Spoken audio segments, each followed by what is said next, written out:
En el marco de actividades conmemorativas por el Bicentenario de la Consumación de la Independencia de México, que organiza la Secretaría de Cultura del Estado de Tabasco y el Archivo General de esta misma entidad, le damos las más cordiales bienvenidas a todos y en especial a la doctora Isabel Juárez Becerra, quien nos disertará la conferencia Peligrosas y Rebeldes, la participación de las mujeres en la guerra de independencia. Antes de ceder la palabra a nuestra conferencista, me permitiré leer una breve semblanza de su formación y su trayectoria profesional.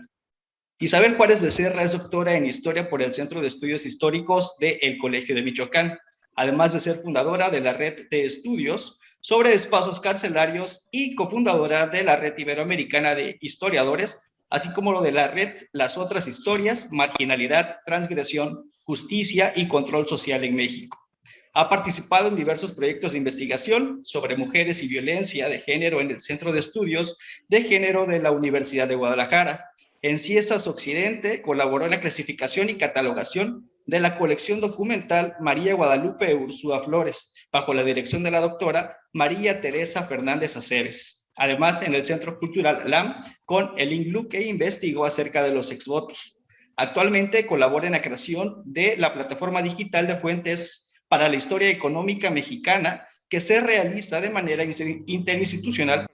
entre el Colegio de México y el Colegio de Michoacán. Además, es miembro del colectivo Ágora de Occidente. Entre sus textos más recientes se encuentra el artículo No Vagalaicas institucionalizadas, sus huellas a través del archivo histórico del arzobispado, y el capítulo Los mecanismos de género a través del delito de violación en la Nueva Galicia, 1745-1821, en el libro Saberes, Memoria e Imagen, una construcción con enfoque de género.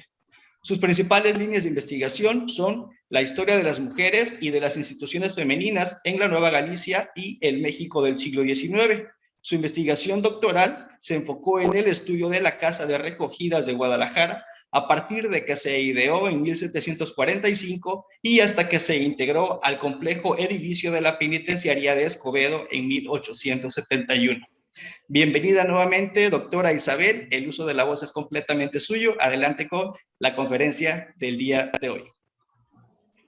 Hola, buenas tardes. Muchísimas gracias por la invitación. Les agradezco a la Secretaría de Cultura de Tabasco y al Archivo General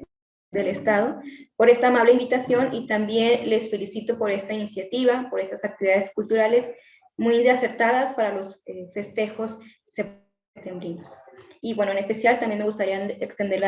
mi agradecimiento al doctor Jorge Luis Capdepón Villa, a Nubia Alvarado, a Elena y a Oscar por sus amables atenciones. Esta conferencia, como ya mencionaron, se titula Peligrosas y Rebeldes. Vamos a hablar sobre la participación de las mujeres en la guerra de independencia, y para esto vamos a tratar de dividirla en tres apartados. Por una parte, vamos a identificar a las mujeres que participaron en la guerra por su sujeción, es decir, las que participaron simple y sencillamente porque sus esposos, sus familiares, sus hijos, sus hermanos estaban involucrados en la guerra de insurgencia. Después vamos a pasar a identificar algunos casos de mujeres que sí se identificaron más con la causa o que tuvieron papeles más activos y ya estuvieron con las gavillas, al frente de batallas, como insurgentes. Y otro tercer tipo de mujeres serían aquellas que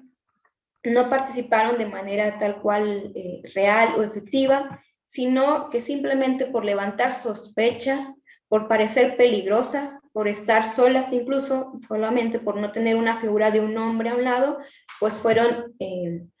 recluidas por las autoridades, procesadas ante la justicia por sospechas de ser parte de la causa insurgente. Hay que tener en cuenta que pues estos movimientos insurrectos afectaron a la mayor parte de lo que fue el país en aquel momento, Nueva España, así que hombres y mujeres se vieron envueltos en el escenario de las rebeliones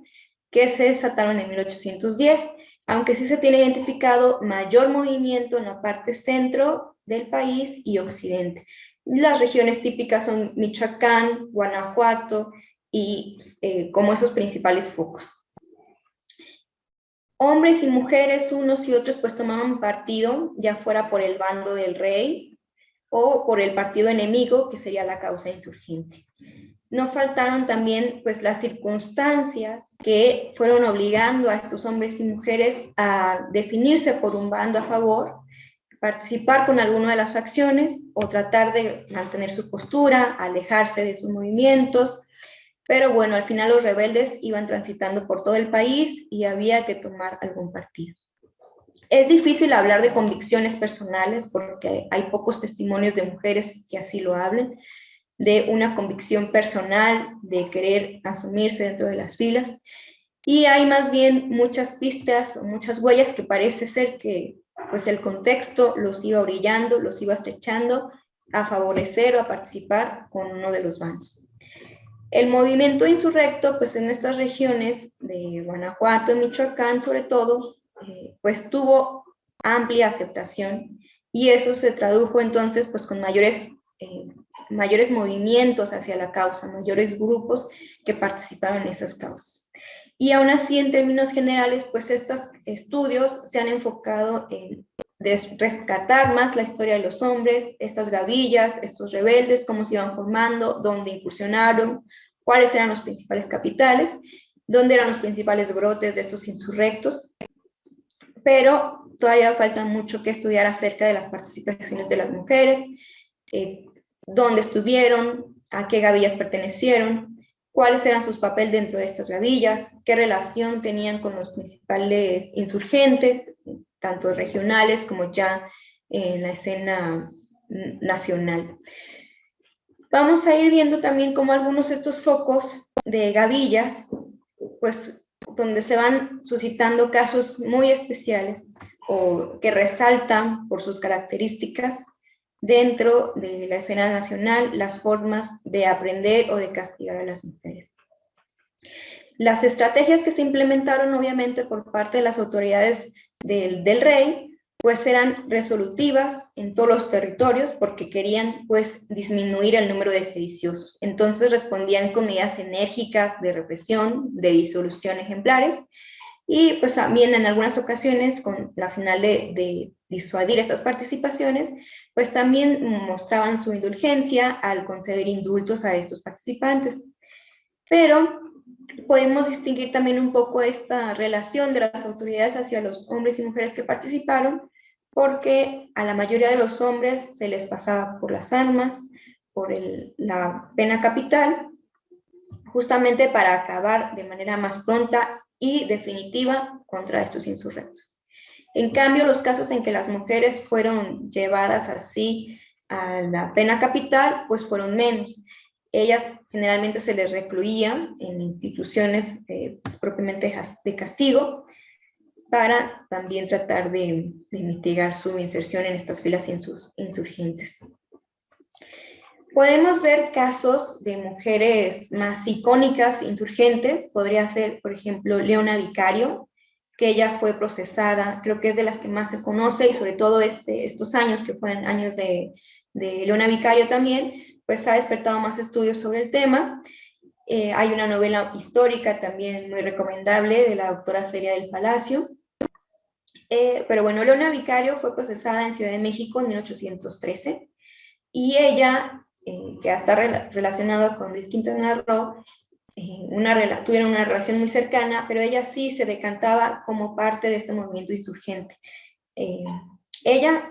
detenida en 1813, fue depositada en el Colegio de Belén, ¿no? No era una cárcel propiamente, sino un colegio donde fue depositada y que después se fugó, ¿no? Con ayuda de Luis Quintana Roo y las gavillas que estaban a su mano, con el propósito precisamente de trasladarla a Tlalpujahua, en los territorios de Michoacán. Otra de las mujeres que han sido más reconocidas en la historia fue la esposa del corregidor, que muchas veces así se le conoce, la esposa del corregidor, la corregidora de Santiago de Querétaro, doña Josefa Ortiz de Domínguez. Ella en 1814 también fue apresada y extendió su condena en Ciudad de México en el convento de Santa Teresa. Después fue trasladada al convento de Santa Catarina de Siena, es decir, al ser una mujer de cierto prestigio, se guardaba también el castigo, que no fuera tan infame a enviarle a una cárcel común, sino que se les enviaba a un colegio, como en el caso de Leona Vicario, que también era una señorita distinguida de la Ciudad de México, O en el caso de la corregidora, doña Josefa Artizo Domínguez, pues también para resguardar un poco su honra y su honor, y la de su esposo, pues se envió a reclusión a un convento. Pero eso era en las mujeres que pues están en estratos más altos, ¿no? Las mujeres del pueblo llano,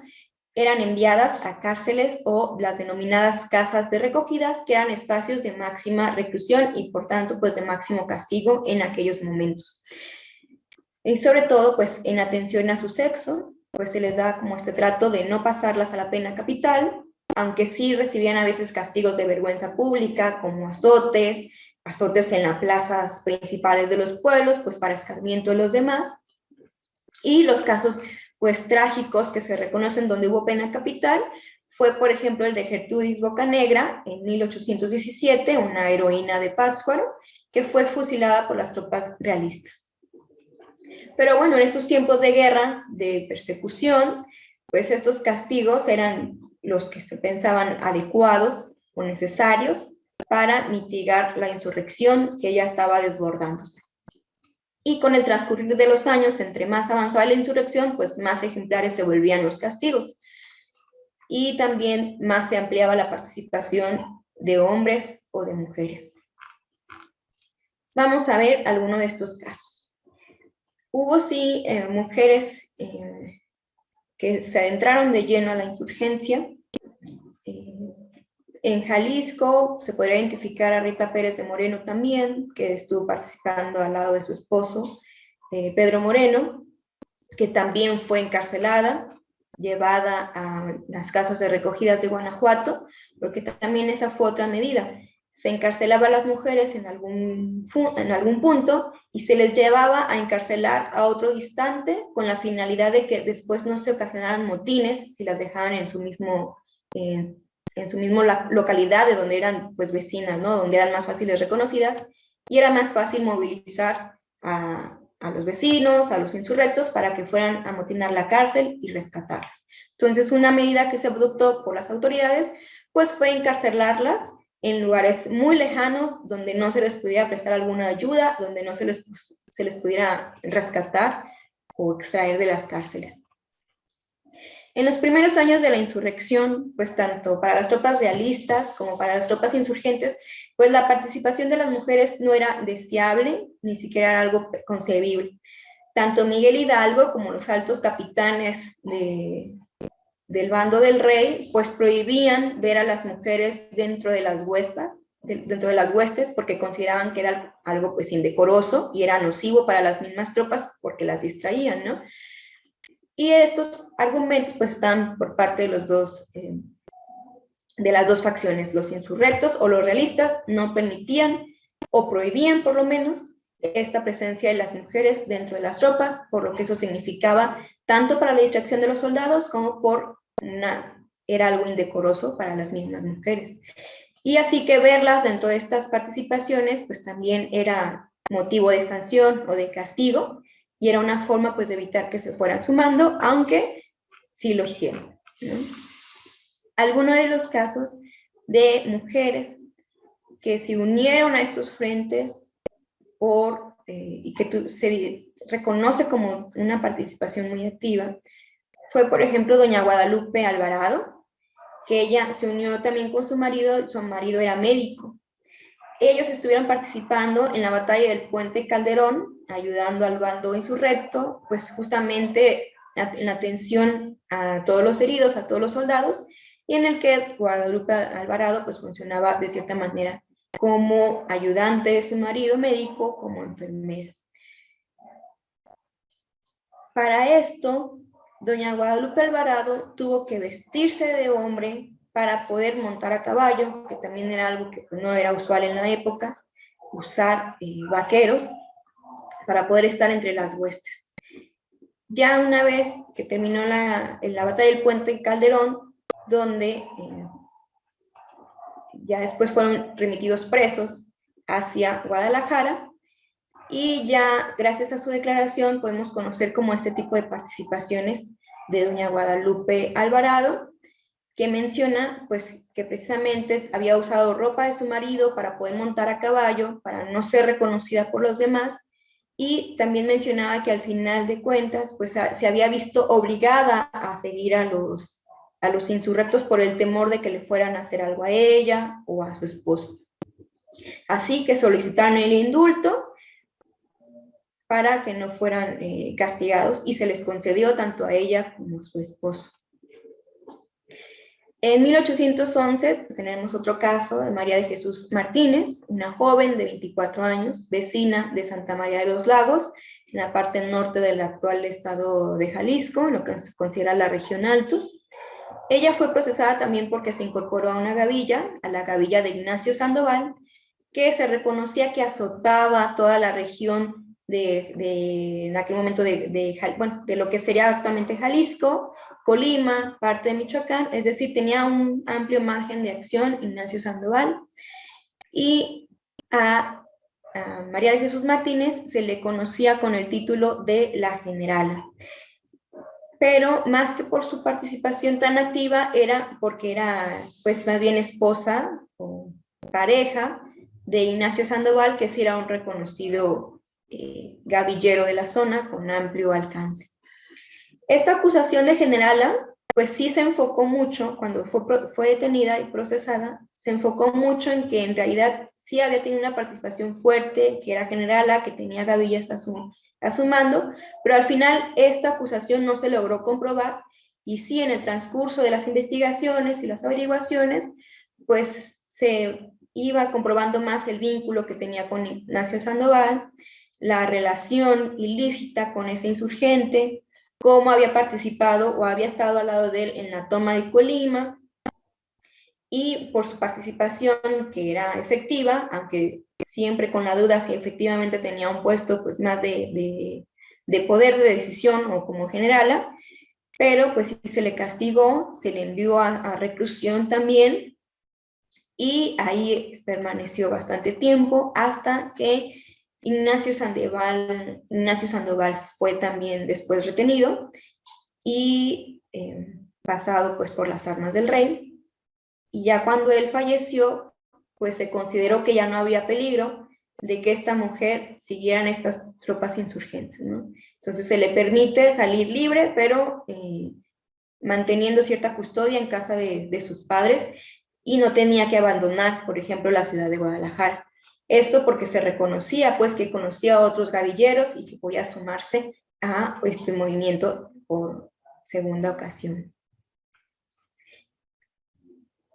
Tratar de colaborar con las autoridades, pues significa también un menor castigo, ¿no? Decir que había sido obligadas. Hay que entender también cómo estas posturas están ante la justicia, lo que quieren es evitar el castigo, pues siempre los argumentos van a estar girando en torno a que fueron obligadas por los esposos, por la familia, por las circunstancias, que no deseaban participar. Y pues era una forma también de que las autoridades les consideraban para, en su caso, anular el castigo o ofrecerles una sentencia menor. En atención a estas estrategias a las que podían recurrirse, tenemos otro caso, por ejemplo, el de Victoria Solís, era una joven también, que en 1814 se presentó por cuenta propia, de manera individual, al comandante de Zamora, en la región de Michoacán. Se presentó al comandante Juan Felipe de Alba. Ella era originaria de Portezuela, y en su confesión pues declaró que ella había abandonado a su esposo para seguir a un cabecilla rebelde, Máximo Navarro, y que lo había acompañado con sus tropas en distintas regiones de la zona costera del Pacífico. Ella, a pesar de que había contribuido con la justicia, pues se le recluyó, pero se le dio una pena menor por considerarse pues que había tenido una voluntaria entrega y que esto la salvaba de algunas circunstancias, ¿no? Todas estas cuestiones, las mujeres, al estar en estos papeles de la justicia, pues es difícil que, como mencionaba, se reconozcan como activas participantes que tuvieran puestos de mando o una postura más comprometida o con los ideales políticos ya de su participación como insurgentes, como insurrectas. Pero a pesar de esto, pues sí sabemos que hubo muchos casos de mujeres que en efecto sí fungieron como capitanas de gavillas, que favorecían a las causas de los insurgentes, facilitándoles armas, bastimentos, acercándoles la comunicación, como fue el caso de Leona Vicario también, que fungía, su papel era en esto de las comunicaciones, llevar las cartas, facilitar la comunicación entre insurrectos de distintas regiones. Algunas mujeres también fueron aprendidas en el momento en que trasladaban armas que escondían bajo sus naguas, aprovechando esos vestidos voluminosos, pues era la forma en que las mujeres contribuían a esta causa. Muchas también, sí se reconocen, bueno, muy pocas son las que se reconocen que tal cual tomaron las armas. Unas de ellas fueron las hermanas del cabecilla rebelde Saturnino Ortega, en la región también de Nueva Galicia, los límites de Jalisco y Guanajuato, donde tenía su campo de acción el cabecilla rebelde Saturnino de Ortega. Cuando lo aprendieron a Saturnino Ortega, también aprendieron a sus hermanas, Ana María y Trinidad Ortega también, y sus captores informaron que en el momento que fusilaron a Ortega, fueron por estas hermanas y las reconocieron con armas en mano, lo cual pues era más escandaloso.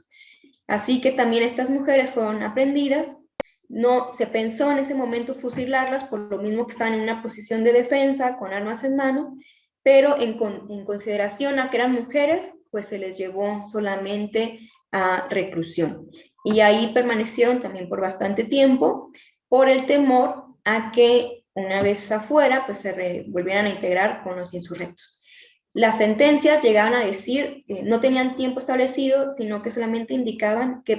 permanecerían encerradas hasta que terminara la insurrección, o sea, un tiempo indefinido. ¿Sí? Era todo ese tiempo, ese tiempo que iba a durar su encarcelamiento. Determinar pues la sanción sí era difícil por todo que era una situación nueva. Vemos estas consideraciones que había en torno al sexo de las mujeres, a su debilidad, a su condición femenina, y vemos otro caso como el de Gertrudis Bocanegra, en que sí se le fusiló en Pátzcuaro, y no hubo mayor miramiento a que fuera una mujer. Entonces también dependía mucho del actuar de cada capitán, de cada gobernador, de cada autoridad, establecer los tipos de castigos que se iban a estar empleando ahí contra las mujeres. La ayuda que prestaban las mujeres en las campañas, que muchas veces era solamente de los bastimentos, favorecerlos con la comida, o la elaboración de los mismos, o los cuidados con los presos, con los soldados, pues eran también formas que eran lo habitual, lo que se le consideraba más normal, que era en lo que podía ayudar a las mujeres, porque ya el simple hecho de vestir como varones para montar un caballo, dirigir unas gavillas, se consideraba pues todavía doblemente transgresor. Doblemente transgresor porque iban en contra de las tropas del rey, pero también iban en contra de su feminidad al usar una ropa que no les era permitida y al estar en funciones que no eran bien vistas pues para aquellos momentos. Pero estos tiempos de guerra pues hacía permisible estas participaciones y que de cierta forma también estos hombres insurrectos pues aceptaran o asimilaran o se adaptaran a ver a estas mujeres dentro de las gavillas y verlas pues vestidas de varones para que pudieran montar a caballo, pues en la rápida huida no tuvieran mayores dificultades a que si las llevaran a un lado pues caminando, ¿no? Entonces todas estas cuestiones eran pues viables en estos momentos de guerra. Las mujeres también lograron participar como espías, infiltrarse en las tropas del rey, seducir a las huestes enemigas y tratar de convencerlos pues para que se sumaran a los bandos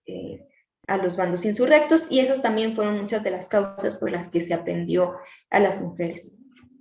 porque también pues se consideraba como la doble traición que realizaban no solamente al participar a favor del bando insurrecto, sino también al seducir a las tropas del rey para que estos soldados pues cambiaran de bando.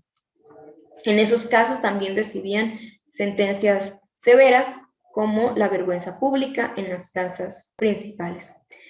Estos contextos pues, de tensión que había suscitado la guerra, pues también ocasionaba que ante la más leve sospecha de sedición, pues se iniciaran, se propiciaran detenciones incluso masivas, y que se pusiera en cuestión cualquier actitud de las mujeres, actitudes que en otros momentos quizá eran como parte de su cotidianidad, como salir solas a paseos, andar en bailes, o incluso andar en las pulquerías, o hablar delante de milicianos, cualquier conducta que se considerara deshonesta, pues llamaba la atención y se ocasionaba también que fueran relacionadas con la causa de la insurrección. Muchas mujeres fueron aprendidas también por esta sospecha. Esta sospecha lo que ocasionaba eran redadas como la que pasó en la región también de Guanajuato, a cargo de Agustín de Iturbide, que se llamó la detención de las mujeres de Pénjamo, que estaban unas mujeres solas. Se consideró que los esposos habían estado, se consideró que si esas mujeres estaban solas eran porque los varones se habían sumado a las filas de la insurrección, y entonces Iturbide mandó apresar a todas esas mujeres. Más de 100 mujeres fueron apresadas, llevadas a reclusión, y pues ya en el proceso, se tardó en hacer un proceso porque se dio por hecho que tenían una participación real y efectiva por parte de sus esposos, aunque ellas permanecieran ahí en la población. Estas mujeres pues pasaron también a reclusión, no se les hacía el proceso, por esto que se les daba por hecho, tardó en levantarse toda esta investigación, y una vez contenidas, pues a las mujeres no se les prestaba bastante atención, porque al final pues la petición también venía de Iturbide, que era uno de los principales capitanes generales de la región de Guanajuato, y eso daba mayor peso pues a la decisión de aprehensión que se había hecho. Estas mujeres que estando solas en circunstancias pues adversas, como vemos por el contexto de guerra, pues al ser recluidas también tenían pocas posibilidades de asistencia por parte de otros miembros de su familia, pues porque también se temía que al abogar por ellas se les fuera a apresar. El propósito de Iturbide, al recluir a todas estas mujeres de forma tan generalizada, una mañana llegar por ellas y llevarlas a todas a reclusión, pues también era una manera de forzar a los insurrectos a que depusieran las armas, a que fueran por sus mujeres, a minar también las bases de participación, de adhesión al bando insurgente, y pues replegar también a la población a los sitios que eran considerados realistas. Esta medida de Iturbide pues también tuvo reacciones por parte de los insurgentes, que comenzaron también a tener ataques más fuertes contra las aldeas que estaban afiliadas al rey, a quemar casas, pueblos, como una estrategia también para recobrar la libertad de las mujeres. En estas participaciones pues también había muchos personajes del clero que trataban de abogar por una y otra facción, de abogar por estas mujeres, pero también pues toda participación era sospechosa, ¿no? Así que ellos también se veían inmiscuidos en los procesos y se acababan en los tipos de defensas o apoyos que podían prestar a las mujeres de Pénjamo, como este caso.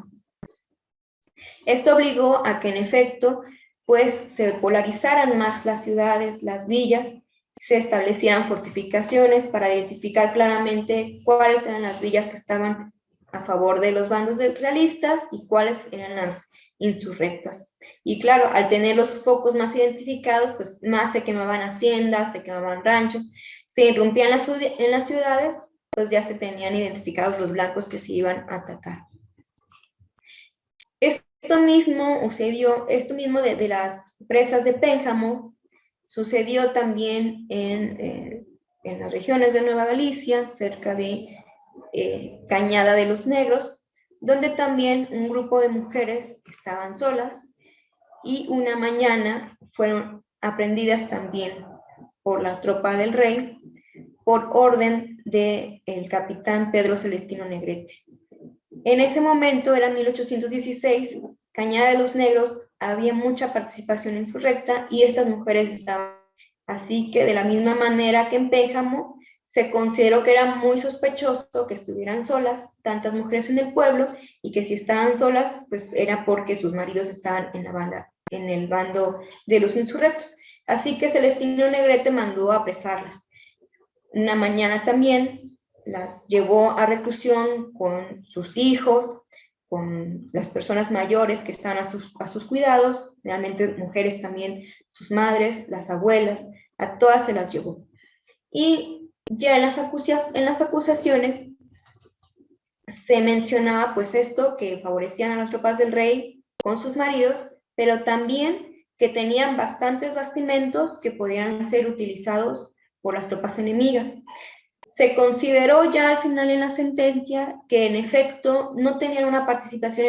efectiva o tangible en ese momento hacia las tropas del rey, pero su sola posición era muy sospechosa. Y para prevenir que los bastimentos que ellas tenían, que eran pues maíz, gallinas, pues algunos otros cereales, que estos bastimentos para que no cayeran en las manos enemigas, pues era mejor recluir a las mujeres y evitar esa posibilidad de que se adhirieran a ese movimiento. Las mujeres de Cañada de los Negros apresadas, pues también trataron de iniciar su proceso, averiguar por qué estaban retenidas, averiguar cuáles eran las causas y sobre todo saber en qué momento iban a salir libres o cuál era el tiempo de su sentencia, porque fueron recluidas sin saber nada más de todos estos motivos. Cuando por fin las mujeres lograron que se iniciara el proceso, las investigaciones, las averiguaciones, y se formulara también una sentencia, se decidió que en efecto estas mujeres no tenían sentencia, pues no habían cometido delito alguno, no tenían castigo, pero por previsión iban a mantenerse en un sitio de reclusión. Por previsión, en cuanto que el pueblo seguía, en cuanto el pueblo de Cañada de los Negros seguía siendo merodeado por las tropas insurrectas, y entonces ellas permanecieron en un lugar de castigo. Estas medidas, pues vemos también, como refería a las fechas, eran 1816, 1817, ya eran los años un poquito más avanzada la guerra, en que ya se tomaban como medidas todavía más extremas para tratar de minar las bases de los insurgentes, para tratar de evitar que todas estas mujeres, aunque fuera de una forma mínima, con el bastimento de unos cuantos maíces o unas cuantas gallinas, ayudaran a las tropas de los insurgentes. Así que era más viable y preferible encerrarlas con anticipación y no dar pie a que ayudaran al bando insurrecto. Esas mujeres reclusas del Cañado de los Negros pues iban, como mencioné, con sus hijos, algunos en brazos, y en su reclusión, pues muchos se empezaron a quejar precisamente de que por el camino sus hijos habían fallecido porque fueron trasladadas de esto. Cañada de los Negros está en las inmediaciones de Guanajuato y de allá fueron trasladadas por cordillera, caminando hacia Guadalajara. Y en el trayecto, pues algunos de sus hijos habían fallecido, se habían quedado sin leche por las condiciones ásperas que habían tenido en el trato. Y pues también al quedarse sin leche para poder amamantar a sus hijos, también era otra forma pues en que les causaba las muertes a las criaturas. Además, una vez recluidas, aunque se consideró que no tenían castigo, pues se les ponía a trabajar como castigo, ya de forma práctica, más allá del que el papel de la sentencia dijera que no tenían castigo, pues ya en la reclusión se les ponía a trabajar en el metate, moliendo maíz, elaborando tortillas para los presos, para su propia alimentación, y esto también mermaba mucho la salud, por lo que se quejaban también estas mujeres de cómo, a pesar de no tener sentencia, eran puestas en estos castigos tan fatigantes como era el metate, como era el cocinar en los fogones. Y se quejaban pues de las dolencias que tenían en las manos, en los puños, en las espaldas, y pedían también la consideración al trato de las mujeres que ya eran mayores. Pues como mencioné, eran madres, abuelas, con los hijos, todas mujeres, y pues unas con ya condiciones de salud ya más desfavorecedoras. Sin embargo, pues esto no fue escuchado. Siguieron las mujeres en esa reclusión y siguieron padeciendo esos castigos que significaban el trabajo del metate y el trabajo de los fogones al elaborar la comida de los presos. Estas medidas extremas también se consideran en otros casos aislados donde mujeres fueron retenidas por el simple hecho de que se conocía que participaban en fandangos. Por participar en fandangos se consideraba entonces que tenían una actitud rebelde, y si eran rebeldes, pues eran muy proclives a sumarse precisamente a los insurgentes. Y por estas actitudes rebeldes también eran encarceladas. Estas actitudes, pues ya con esta paranoia de la insurrección, de la guerra, de ese contexto, pues más sospechosas se hacían, más peligrosas, y pues también habría que encerrarlas como medida preventiva para evitar que fueran a sumarse de manera real a las tropas del rey. Entonces vemos una participación tanto real y efectiva como estas otras participaciones ya imaginarias, sospechosas, que veían los realistas en estas mujeres. Ya no hay tanto el delito en sí, sino toda esta prevención, todas estas medidas de prevención para evitar pues que se fueran los bandos insurgentes. Entonces cualquier tipo de acción de las mujeres pues era puesta en duda, cuestionada, y para evitar mayores afrentas hacia el bando realista pues se les encarcelaba, ¿no? Estas medidas pues fueron generalizadas en todos los territorios de la Nueva España. Mujeres que quizá antes de la guerra estaban acostumbradas a asistir a los fandangos o a salir a comerciar sus productos de las huertas, la elaboración de sus tortillas o atoles en los mercados de forma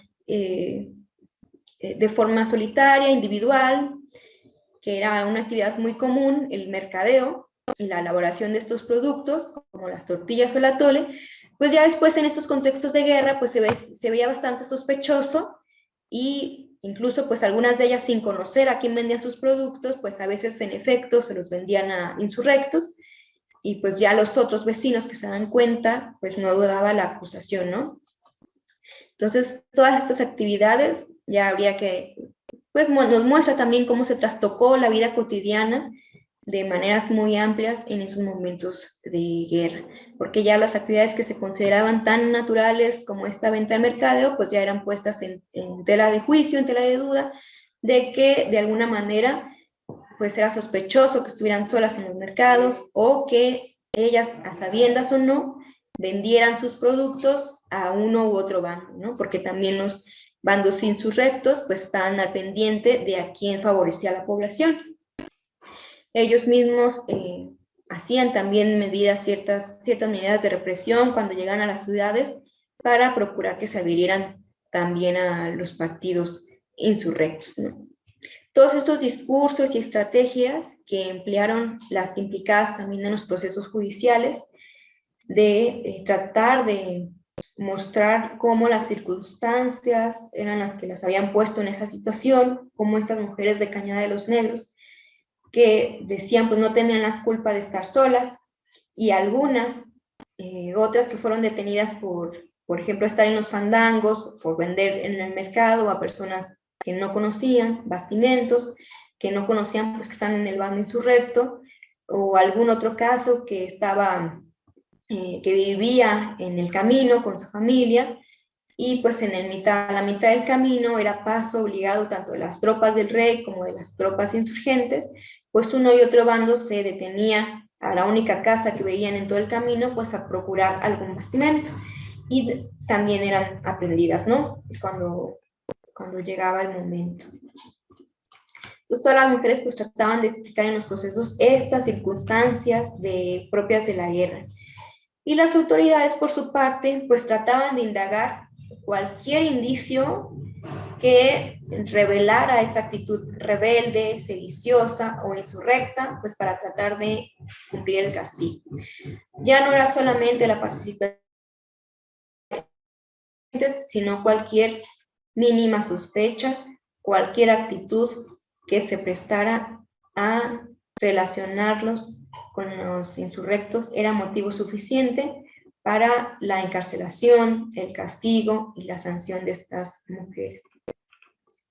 Si se conocía, por ejemplo, que no cumplían con sus labores domésticas o que habían sido infieles a sus maridos, también se utilizaba como una justificación de, pues, al grado de argumentar, ¿no? Había sido infiel, no cumplía con sus quehaceres domésticos, pues también es muy rebelde y puede que por su espíritu rebelde, con mayor facilidad, se sume al bando insurrecto. Además, estas mujeres que por estar solas y estar en estas circunstancias adversas, se sumaron a las causas del rey, pues también la mayoría de los casos nos muestran que muchas de las mujeres se sumaron a las gavillas o estuvieron relacionadas con los insurgentes, con los insurrectos, por tener relaciones afectivas, ya sea familiares o amorosas, con los insurgentes. Y esto pues también era una forma de comprender, es una forma de comprender cómo se relacionaron las mujeres en esta guerra de independencia. Este parentesco familiar, filial o afectivo, pues eran significativos para las mujeres que seguían a sus esposos, pero de las mujeres, pues era sin duda causa de aprehensión el estar cerca de un rebelde, de un cabecilla insurgente. Las tropas realistas aprendían también a todas estas mujeres y aunque en la investigación se conociera que en efecto pues habían estado, su vinculación era por esta relación familiar o afectiva, pues eso no exculpaba que habían estado dentro del bando incorrecto, pues obviamente para los realistas, ¿no? Así que eran retenidas y se les castigaba la falta. Dentro de esta lógica de la legitimidad o la ilegitimidad con la que seguían a sus esposos o a sus padres, pues las mujeres que eran procesadas por estos delitos trataban de exponer esta situación. ¿Qué debían de hacer ellas como mujeres si sus esposos las obligaban a seguirlos? Si sus padres las obligaban a seguirlos o si sus hermanos las obligaban a seguirlos. Se encontraban así en una disyuntiva de seguir a sus familiares varones o quedarse solas, sin la protección también de un varón, y después, como en el caso de Cañada de los Negros, pues también verse como sospechosas y ser aprendidas, porque la sola falta de un varón en casa hacía sospechar que esas mujeres tenían parentela pues con el bando insurrecto, ¿no? Entonces estas mujeres, ante esta disyuntiva, cualquier escenario pues parecía riesgoso o peligroso, tanto seguir a los varones insurrectos, denunciarlos o no seguirlos. Todos los escenarios parecían peligrosos, más peligrosos para las mujeres. Las parejas sentimentales de los insurrectos, pues también había dos clases de mujeres, podría identificar, las que estaban legítimamente casadas con estos insurrectos, con estos gavilleros, y las que solamente estaban reunidas con ellos de manera ilícita. Así que las que estaban en esta posición de ilícitas, de relaciones ilícitas, pues eran también sancionadas por esa falta, ¿no? Por seguir a una persona que no era su legítimo esposo, que no tenían un vínculo legítimo, avalado así, y aún así lo seguían. Entonces, todos estos momentos, estos mecanismos también de defensa, pues se exponían ante los tribunales, ¿no? La legitimidad con la que se unían a las tropas o la ilegitimidad de hecho. Y esto, en algunas ocasiones, quizá por lo menos podría ayudar para entender o para considerarse los argumentos como atenuantes, ¿no? Cuando una esposa legítima seguía a su esposo, se entendía como un pequeño atenuante, pero no evitaba el castigo, porque se consideraba que más allá del marido, se debería de sobreponer la legitimidad del rey, de esa mujer, de esos vasallos del rey, hacia su legitimidad y hacia la defensa de su autoridad. Entonces las mujeres no eran exculpadas por ser esposas, hijas o hermanas de estos cabecillas. Solamente en algunos casos pues se les trataba todos estos argumentos como posibles atenuantes para disminución de la condena, pero no lo evitaba de manera total el castigo de ninguna manera. Mantener los vínculos con los delincuentes pues se volvía sin duda pues ya el motivo suficiente para la sanción y la represión de todas estas mujeres. Un ejemplo de esto pues es la misma Rita Pérez de Moreno, quien fue aprehendida en la batalla del Fuerte de Sombrero, en la región Altos de Jalisco, límites con Guanajuato, y una vez aprendida, pues ella fue llevada con sus hijos también a prisión. En 1817, Rita se encontraba presa en Silao y presentó un escrito para pedir pues que se le rebajara su condena, ya que pues ella justificaba que había sido esposa de un gavillero, que ella no había seguido de forma tal la causa de los insurrectos. Se condicionó la disminución de su sentencia a cambio de que Pedro Moreno dejara las armas y se replegara al indulto. Pero en ese momento ella expuso que no tenía comunicación con Pedro Moreno, así que no hubo más que hacer. Sin embargo, a las semanas murió también Pedro Moreno en el rancho El Venadito, y fue cuando Rita fue excarcelada. Si bien todas estas mujeres que eran esposas de cabecillas principales estuvieron muy en la mira de las autoridades, sobre todo porque era una forma, como vemos en este caso de Rita y Pedro Moreno, era una estrategia de las autoridades realistas para obligar a los esposos a que depusieran las armas y a que se replegaran a los indultos, a tenerlos más vigilados. Pero aún así, como vemos también en este caso de Rita, pues no era tan fácil convencer a los maridos a que depusieran las armas, y tampoco no era tan creíble la buena voluntad pues de las autoridades realistas, en este caso de que una vez conseguido el indulto, pues se les iba a dejar en paz, ¿no? Bien pudo haber sido una treta en la que pudo haber caído Rita Pérez de Moreno para conseguir su libertad, ¿no? Pero la muerte de su marido, pues fue lo que al final se consideró para que ella fuera excarcelada. La presentación de pruebas agravantes también pues era determinante al momento de dictar la sentencia, y estas pues eran ofrecidas por los testigos, por aquellos que habían sido perjudicados, por los rebeldes, y también pues por los estragos que se reconocía que la presencia de estas gavillas habían ocasionado en las localidades, en las villas o ciudades, o la resistencia que habían mostrado también al momento de la detención, pues era un agravante, ¿no? Otro caso que podríamos mencionar es el de Serafina Morfil. Ella en 1811 fue detenida también, era una joven de 18 años, era vecina de Zapotlán el Grande, en la parte sur de Jalisco, y ella fue inculpada también por ser receptora de su marido insurgente, que también era un reconocido gavillero en la región. Ella había recibido, sobre todo se le acusaba de que había recibido parte del botín que habían conseguido los insurgentes insurrectos en la batalla del Puente de Calderón. Así que al momento de ser aprendida Serafina, pues en efecto se le encontró varios baúles con ropa que no era propia de su condición social y que demostraban ser en efecto parte del botín de la batalla del Puente de Calderón. Así que eso también se consideró como un agravante, porque ella había sido receptora de este botín. Aunque ella mencionaba que no conocía la procedencia de esas baúles, al final con la investigación, pues en efecto se dio cuenta de que habían sido producto del botín del Puente Calderón. Así que sin más, pues fue vinculada al proceso y encarcelada. Aunque ella insistió en declarar que no había seguido a su esposo, pues se había quedado en Zapotlán, pero al momento de recibir esta parte del botín, pues se convirtió en cómplice a todas luces, ¿no? Otros casos que encontramos es, por ejemplo, el de María Josefa Contreras, que ella también era esposa de un cabecilla insurgente, pero, por ejemplo, ella, todo el momento,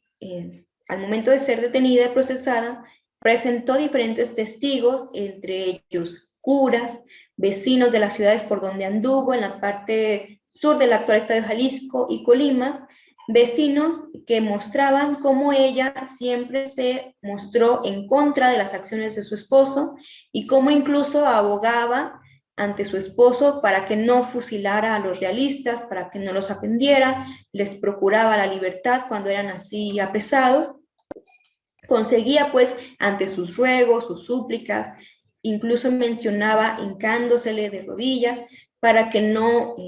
fusilara, por ejemplo, a los vecinos de cierta localidad o a ciertos soldados. Entonces ella presentó varios testigos, tanto de Guadalajara, de Autlán, de Mascota, de Colima, para que atestiguaran a su favor, entre ellas un párroco y un soldado.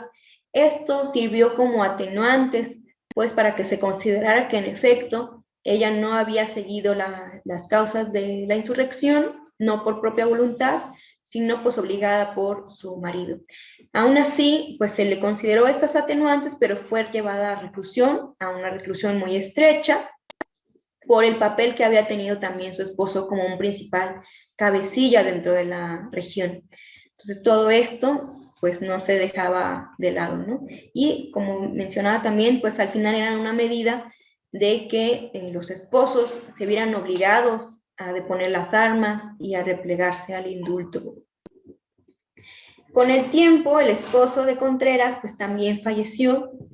y ella logró pedir también su libertad, logró pedir que se rebajara toda esta condena, ya no había temor a que se volviera a unir con él, pero pues se consideró que ella, al haber seguido a su esposo, a pesar de todas estas testigos que había presentado, pues había tenido una alta traición al rey, así que se le dejó a que cumpliera su sentencia,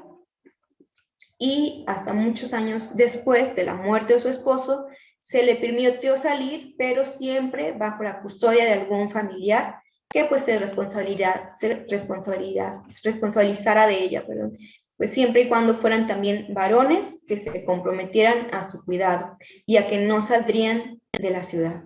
También, claro, otro elemento que jugaba ahí en las sentencias era sobre si la ciudad se encontraban insurrectos cercas o en las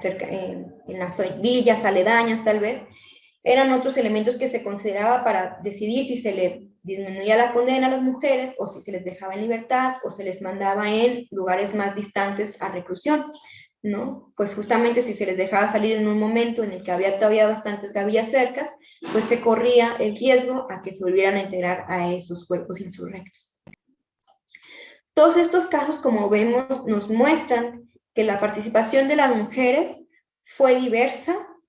fue singular, también no solamente a partir de su condición social, como estas mujeres más reconocidas, como Leona Vicario, como Josefa Ortiz de Domínguez, Gertrudis Bocanegra. Este fue un tipo de mujeres que participaron. Vemos otros tipos de mujeres, ya estas esposas, estas hijas de insurgentes, hermanas de insurgentes, cómo fue su participación. Vemos estas otras mujeres que sí fueron aprendidas con las armas en la mano, que participaron dando bastimentos, llevando armas, facilitando la comunicación de estas cartas. Estas otras formas ya de participar de forma un poco más directa en la insurrección. Y también vemos estas otras mujeres que por el simple hecho de estar solas ante estas circunstancias adversas de la guerra, pues también fueron aprendidas. Vemos una participación tanto real como imaginaria, una forma en la que podemos ver como toda la gama de cómo estas mujeres de una u otra manera fueron relacionadas con este movimiento insurrecto. Y es también necesario distinguirlas para poder considerar cuál fue su participación, y no solamente su participación, sino cuáles fueron los estragos que vieron ellas en su condición como mujeres por este contexto de guerra. En este contexto de guerra era doblemente sospechoso que una mujer pues viviera sola, que una mujer saliera a mercadear sola, cuando era algo que en su cotidianidad quizá hacían de siempre. Era ya más peligroso, ya era doblemente peligroso que hubieran sido infieles o que hubieran sido pues afectas a los fandangos, a las diversiones, a tomar un pulque, pues se veía todavía doblemente peor, porque ese era un símbolo claro de un espíritu rebelde, y se consideraba que entonces ese espíritu rebelde era muy proclive a sumarse a los bandos insurgentes. Entonces, para evitar todo esto, pues, ¿qué hay que hacer? Medidas preventivas de reclusión. Es importante también destacar eso porque es parte que a veces no se estudia, ¿no? A veces queremos ver a las insurgentes armadas, activas, pues con toda la fuerza y con todas las convicciones políticas que representaba la causa, pero hay que también considerar a estas otras mujeres que se vieron arrastradas por las fuerzas de la guerra, ¿no? Por todo este contexto de excepción en el que estaban viviendo. Y bueno, por mi parte yo concluiría con esto mi participación. Les agradezco mucho su atención y el poderles compartir un poquito de estas mujeres que hay que estar recordando. Muchas gracias. Doctora Isabel Juárez, agradecemos infinitamente su participación, el conocimiento compartido que, como mencionó en esas palabras finales, nos dio luz sobre lo cultural, sobre lo político, sobre lo social, en tanto a las mujeres se refiere. Normalmente, usted lo apuntó muy bien, estamos acostumbrados a una visión un tanto cuadrada de lo que fue el movimiento independentista, y con estos casos que aterriza con base en testimonios de la vida real, pues sin duda nos ayuda a reinterpretar la visión que tenemos de todo de este movimiento de la insurgencia y del movimiento independentista. Nuevamente, muchísimas gracias por su conferencia, que tuvo por nombre Peligrosas y Rebeldes: la participación de las mujeres en la guerra de independencia. Sin más que agregar, hasta la próxima y muchas gracias.